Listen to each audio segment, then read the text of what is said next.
صحیح ٹھیک سعید صاحب، ایک اور امپورٹنٹ ایشو ہے راشن کی تقسیم کا. ہم نے دیکھا تھا جب کورونا کا معاملہ اٹھا تھا تب سندھ سرکار یہ کہہ رہی تھی کہ راشن ہر گھر میں پہنچے گا اور کسی کو جو ہے اس کی شکایت نہیں ہوگی. جب یہ سوال اٹھے تو راشن کی تقسیم کا عمل سلو ہو گیا اور اب صورتحال یہ کہ راشن تقسیم ہی نہیں ہو رہا.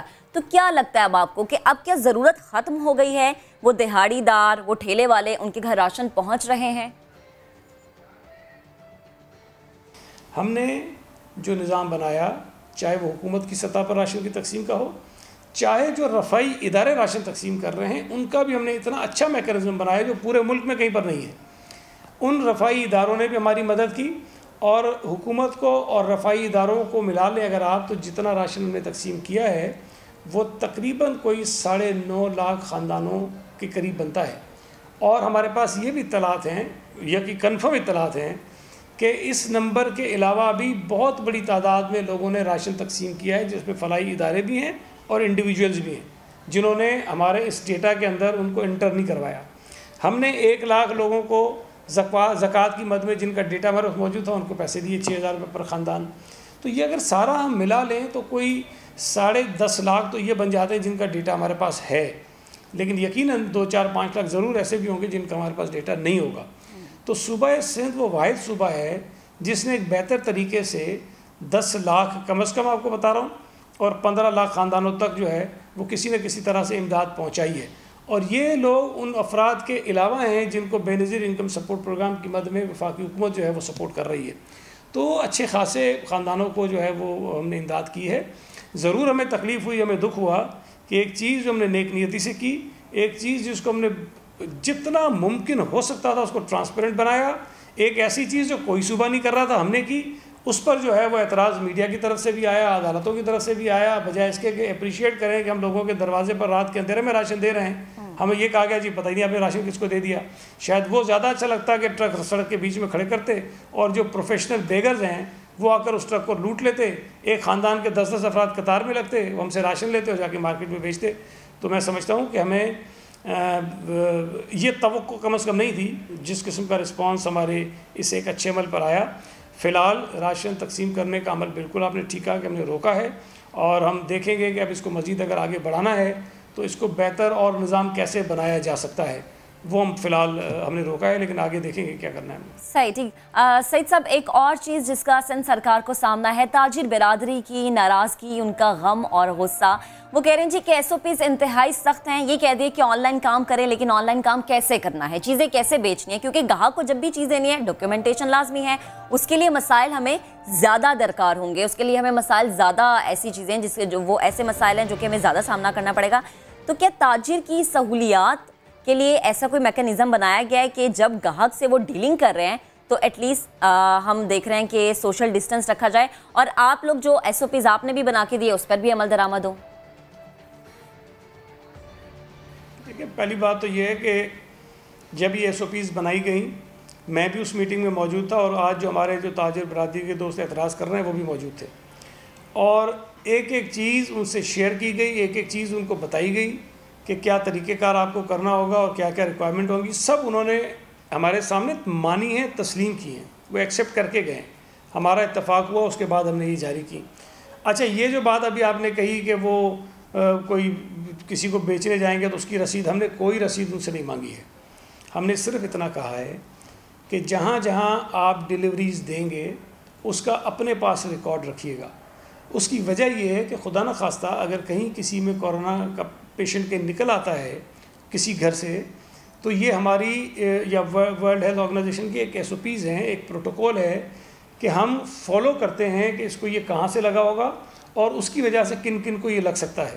تو خدا نہ خواستہ اگر جس گھر پہ یہ ڈیلیوری دینے جاتے ہیں وہاں سے کوئی پیشنٹ نکل آتا ہے تو کم از کم ہمیں یہ پتہ ہو کہ اس کا رابطہ کن کن سے ہوا ہے، یا کم از کم اگر ان کے ملازمین جو ڈیلیوری دینے جاتے ہیں خدا نہ خواستہ ان میں سے کسی کو نکل آتا ہے تو ہمیں یہ پتہ ہو کہ یہ آدمی کس کس کے پاس ڈیلیوری دینے گیا تھا. تو اس میں کوئی بری بات نہیں ہے، ریکارڈ ہم نے ان سے مانگا نہیں ہے.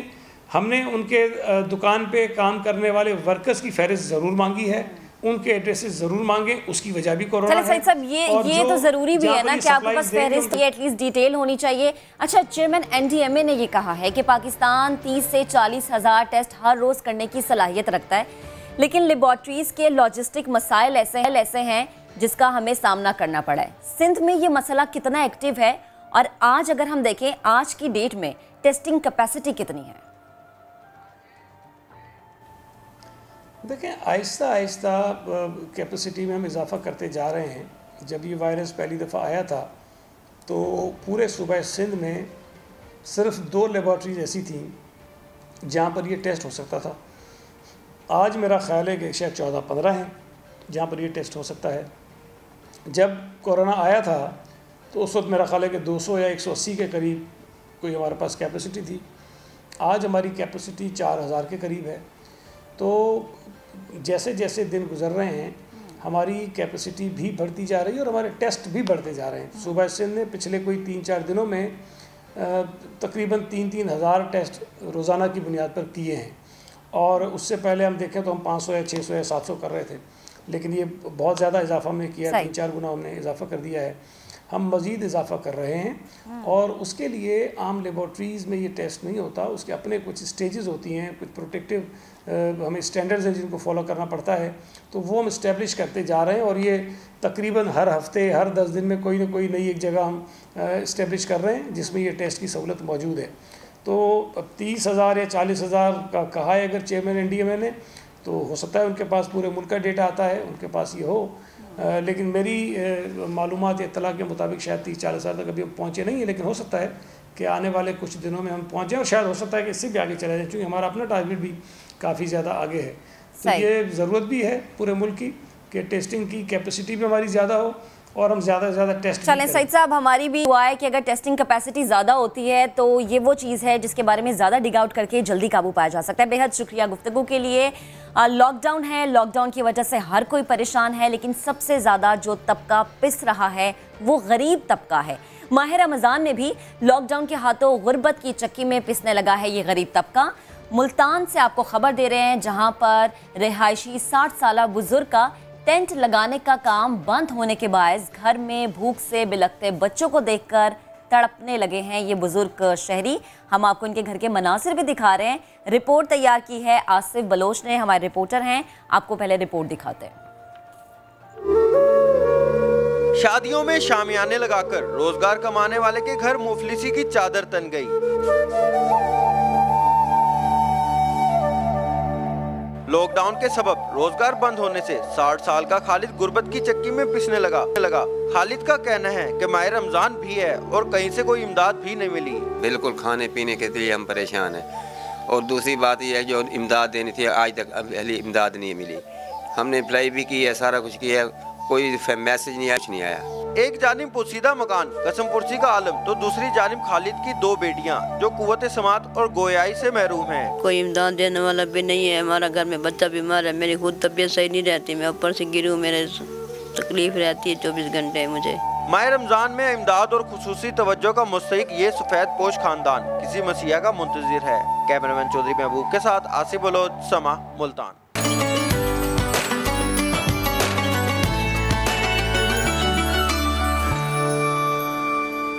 Welcome back once again. Corona کی وبا کی لپیٹ میں اس وقت پورا ملک ہے اور ہر جگہ اقدامات ہو رہے ہیں۔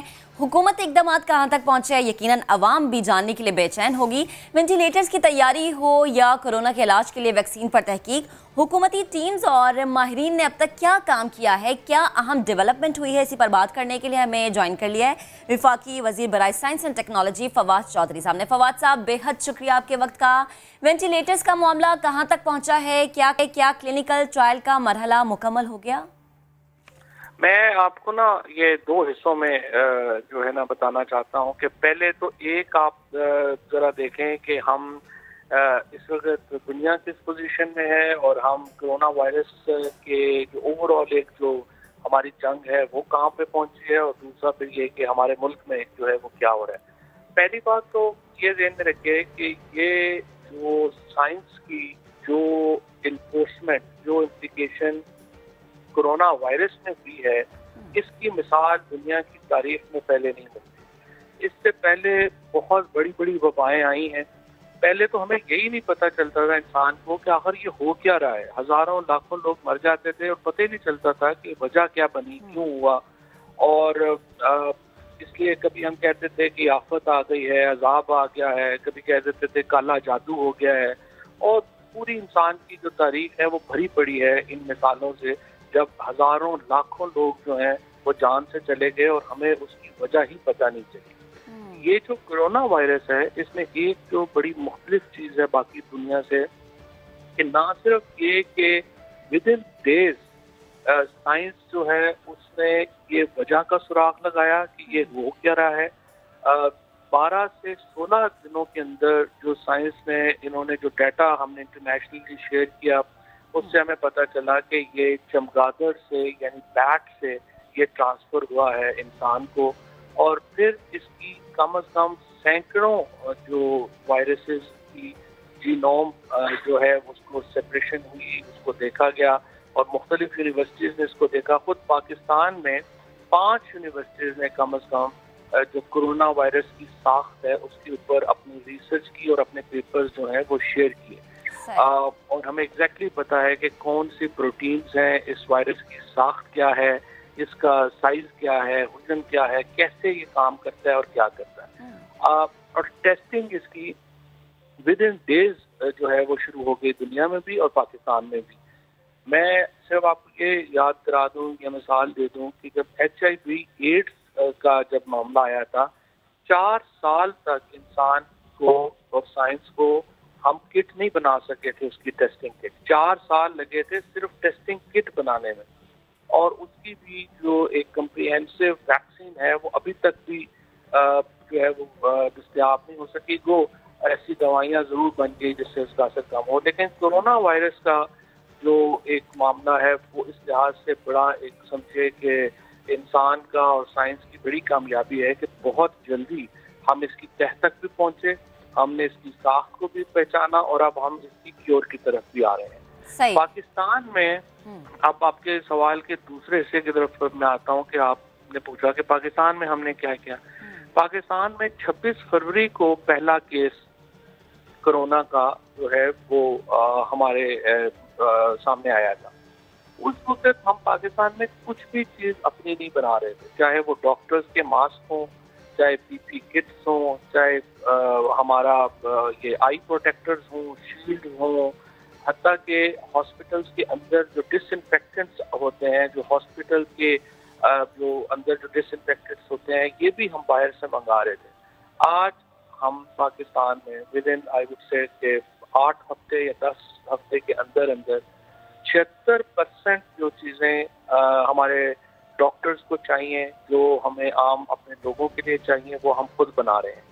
سینیٹائزرز کی ہمارے ہاں شارٹیج تھی، اب ہم ایکسپورٹ کرنے کی پوزیشن میں ہیں، اور جو ہی یہ SRO لفٹ ہوتا ہے ہم سینیٹائزرز ایکسپورٹ جو ہے وہ کر سکیں گے، ہم ماسک ایکسپورٹ کر سکیں گے۔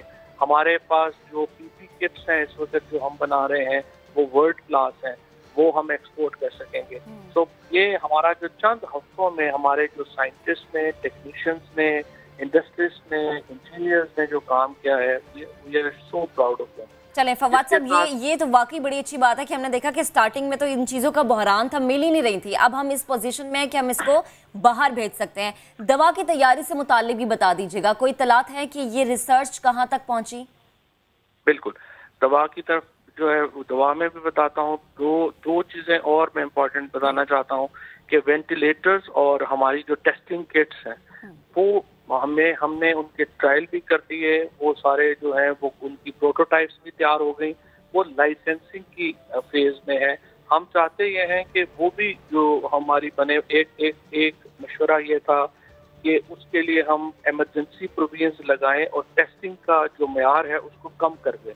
ہم نے یہ سوچا کہ اس کو ہمیں کم نہیں کرنا چاہیے، اور ہم نے جو ایمرجنسی پروویژنز جیسے کہ امریکہ میں FDA نے کی، ہم نے نہیں لگائیں۔ ہم جو ایگزیکٹ معیار ہیں اس وقت یورپین اسٹینڈرڈز ہیں، ہم نے ان کو ریلیکس نہیں کیا، اور اس لیے ہم چاہتے ہیں کہ جو لائسنسنگ ہماری ہو وہ پیورلی کوالٹی بیسڈ لائسنسنگ ہو، اور وہ انشاءاللہ تعالیٰ آخری مراحل میں ہے۔ جو ہی ہمیں لائسنس مل جاتا ہے تو ہم مینوفیکچرنگ کی پوزیشن میں آ جائیں گے۔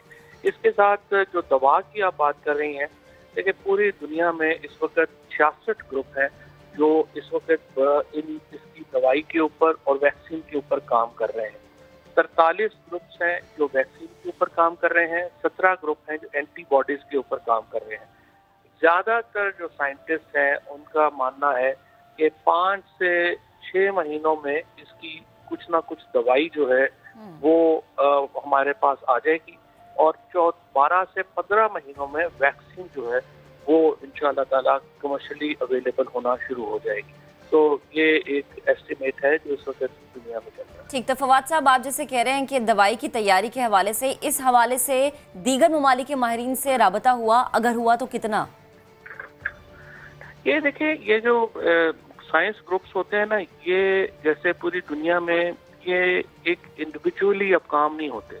اب چونکہ انٹرنیٹ ہے تو آپ انٹرنیٹ کے اوپر ایک بہت کمپریہنسو گروپس جو ہے وہ آپس میں اپنے ریسرچ شیئر کرتے ہیں. فار ایگزامپل آپ نے دیکھا ہوگا پچھلے دنوں چائنا کی ٹیم پاکستان آئی ہوئی تھی. پاکستان کی کئی یونیورسٹیز اس وقت چائنیز یونیورسٹیز کے ساتھ ان ٹچ ہیں. نسٹ یونیورسٹی جو ہے وہ جرمن ایک ریسرچ اداروں کے ساتھ ان ٹچ ہے, اور اس طرح سے امریکہ کے ادارے ہیں, یو کے ادارے ہیں. یہ پوری ایک جو سائنس کی ورلڈ ہے یہ کنیکٹڈ ورلڈ ہے, اور ایک دوسرے کے ساتھ ریسرچ شیئر ہوتی ہیں, ایک دوسرے کے ساتھ جو پروگریسز ہیں وہ شیئر ہوتی ہیں. تو انشاءاللہ تعالیٰ یہ جلدی, یہ تو ایک دیکھیں انسانیت کی لڑائی ہے کسی ایک ملک کی. بالکل فواد صاحب, اور یہ مل کے اس وبا پر قابو پایا جا سکتا ہے. آپ کی موجودگی کا فائدہ اٹھاتے ہوئے سیاسی میدان سے ایک سوال کرنا چاہوں گی آپ سے. کل ہم نے دیکھا ایک بہت بڑی تبدیلی آئی, اکھاڑ پچھاڑ ہوا, اور فردوس عاشق اوان صاحبہ کی جگہ ہم نے دیکھا کہ یاسین سلیم باجوہ آئے, اور جو ہے وہ ایک بڑی تبدیلی دیکھنے میں آئی.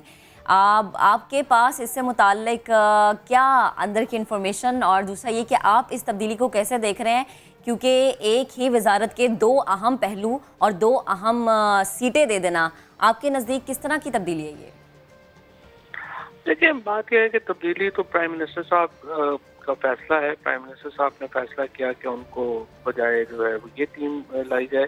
لیکن میں تو صرف ایک پولیٹیکل ورکر کی حیثیت سے یہ کہہ سکتا ہوں کہ شبلی فراز جو ہیں ان کا بہت احترام ہے پی ٹی آئی میں.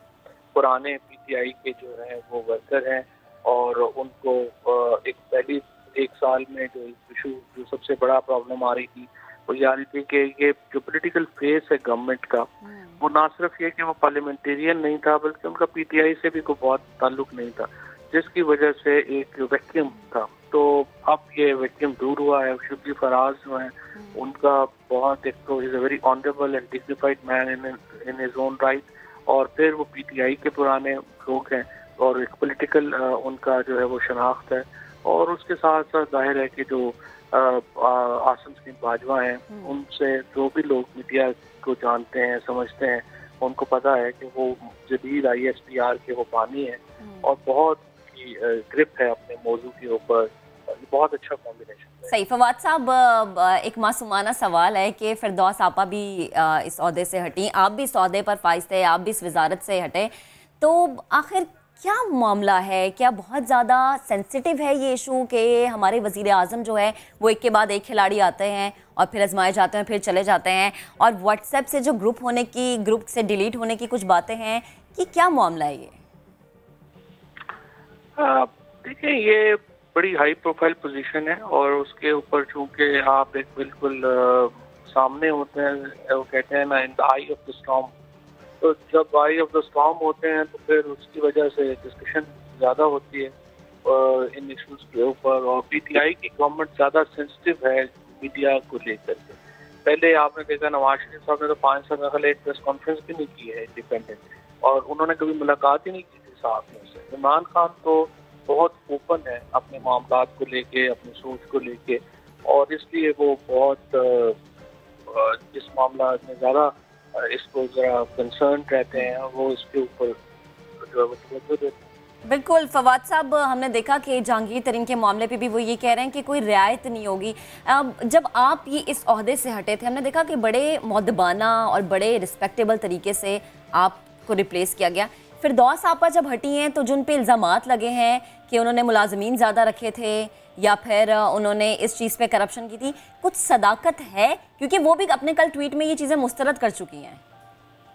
میرا نہیں خیال, یہ ہمارے یہاں تھوڑا سا رواج بھی ہے کہ جب ایک آدمی ہٹ جائے عہدے سے تو پھر سارے جو ہے وہ باتیں شروع کر دیتے ہیں, اور بغیر کسی اس کے